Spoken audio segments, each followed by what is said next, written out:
बोले श्री कृष्ण कन्हैया लाल की जय हो। श्री वृंदावन बांके बिहारी लाल की जय हो। सभी भक्तों को राधे राधे। मैं वंदना आज पढ़ूंगी भगवत गीता के 9वें अध्याय का 8वां श्लोक। चलिए शुरू करते हैं। अभी तक चैनल को सब्सक्राइब नहीं किया है तो चैनल को सब्सक्राइब कर बेल आइकन पर प्रेस करें ताकि आने वाली वीडियो की नोटिफिकेशन आप सभी को सबसे पहले मिले। कल हमने पढ़ा था 7वां श्लोक जिसमें लिखा हुआ है,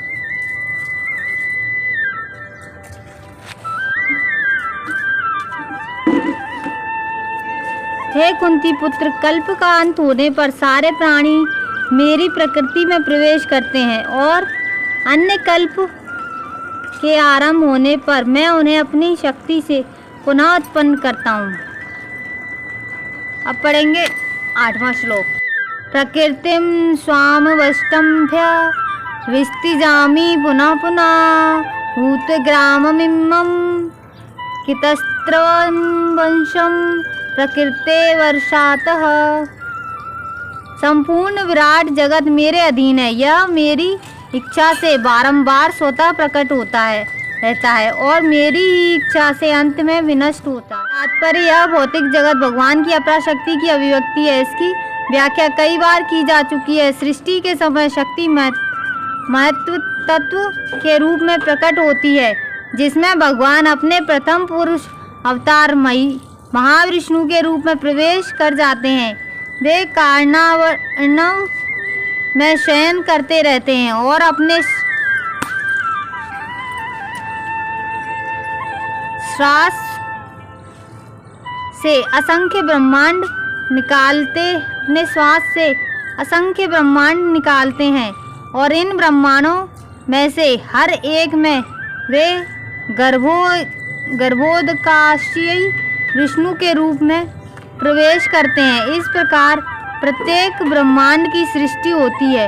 वे इससे भी आगे अपने आप को क्षीरोदकशायी विष्णु के रूप में प्रकट करते हैं और यह विष्णु प्रत्येक वस्तु में यहाँ तक कि प्रत्येक अणु में प्रवेश कर जाते हैं।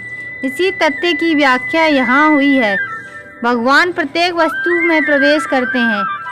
यहाँ तक जीवात्माओं का संबंध है, वे इस भौतिक प्रकृति के गर्भस्थ किए जाते हैं और वे अपने अपने पूर्व कर्मों के अनुसार विभिन्न योनियां ग्रहण करते हैं। इस प्रकार इस भौतिक जगत में कार्यकलाप प्रारंभ होते हैं। विभिन्न जीव योनियों के कार्यकलाप सृष्टि के समय से ही प्रारंभ हो जाते हैं। ऐसा नहीं है कि ये योनियां क्रमशः विकसित होती हैं।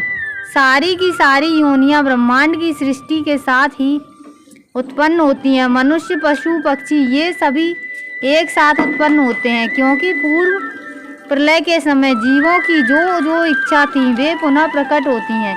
इसका स्पष्ट संकेत अश्वत्थम शब्द से मिलता है कि जीवों को इस प्रक्रिया से कोई सरोकार नहीं रहता।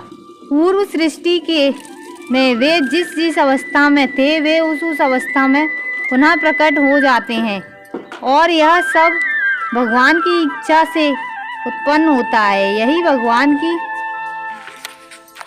अचिंत्य शक्ति है। विभिन्न योनियों को उत्पन्न करने के बाद भगवान का उनसे कोई नाता नहीं रह जाता।